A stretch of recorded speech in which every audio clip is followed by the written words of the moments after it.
Do you ever want players who left your team to succeed someplace else? Depends on how the player left. It's a big, big, big, factor into all of that. Uh-huh. Because we were talking about today with Jake Moody taking the game-winning field goal against the Commanders as a Chicago Bear.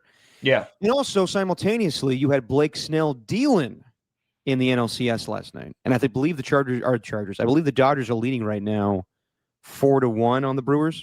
Yeah. So it looks like they're going to be 2-0 in that NLCS. Uh-huh.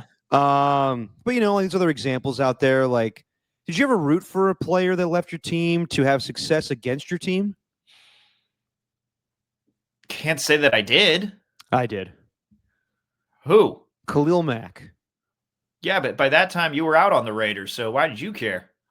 I just, wanted to shove it in their face. I wanted him to have a good game against Derek Carr. Or, I'd say at that point you were more of a Khalil Mack fan than a Raider fan. Yeah, that may be the case. Or like, I don't know. I'm trying to think of other ones. Khalil Mack's definitely the biggest one. It is natural to root against the player if he's going against your team. But I also think that a lot of the quote-unquote good for Moody tweets that I saw last night, I mean, I'd like to maybe do a little Twitter advanced search just to see what else they said about Moody previously, because I thought some should have kept that same energy instead of just saying, no, good for Moody, good for him. Like, no, you and their missed kicks ran him out of this town. Exactly. And I think everybody on the chat tonight needs to individually text out an apology. Apologize. Kiss Jake Moody's ass. All right? Because he proved it last night. It wasn't Jake Moody. It was definitely the 49ers kicking scheme. Can we all agree on this? Yeah. Yes. Pucker up, AJ Cruz. Pucker up, Ernie, too. Pucker up, Lauren.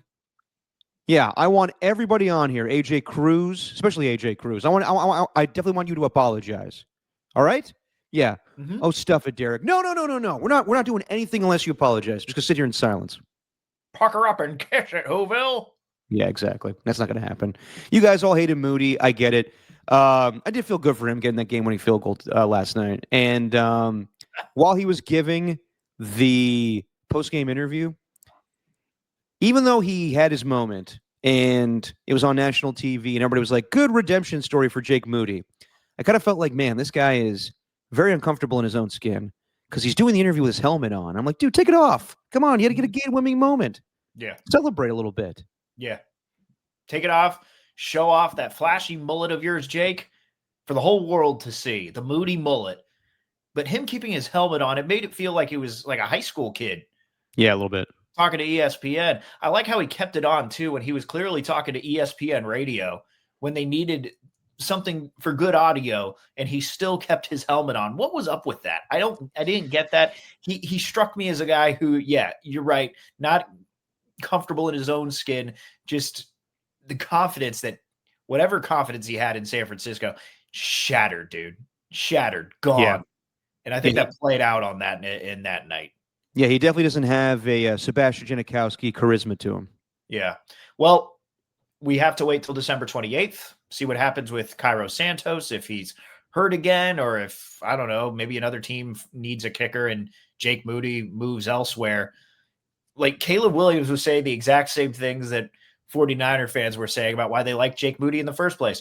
Well, you know what? I didn't really know much about him. I knew about his story a little bit, but I didn't really know him. All I saw was him kicking 65-yard field goals at practice. Yeah. And that's why everyone in 49er land was blinded by the Jake Moody kicks, because of those lengthy 60-yarders on the Santa Clara practice field in the nice heat of the Bay Area. And now they saw it play out in Chicago, and who knows, maybe they could get fooled. And I don't know. I think the 49ers are running with the George W. Bush mantra, where it's fool me once, shame on you, and fool me, can't get fooled again. Yeah, exactly. I think the chances of Jake Moody staying on the Bears are probably slim when the 49ers face off against them, because after that performance, I don't know if they'll hang on to him. Like if Cairo Santos comes back and he's healthy, then you don't need two kickers, and they probably would go with Santos. And then some team saw what Jake Moody did in the rain against the Commanders, like, all right, we'll pick him up and be your kicker now. Yeah. Yeah, I think it could happen, but Who knows? I don't even know what the injury to Santos is. So I don't know. Yeah, I didn't see. But we all know what injuries to kickers can do. What's that? We'll throw them off their season like it did for Jake Moody last year. That's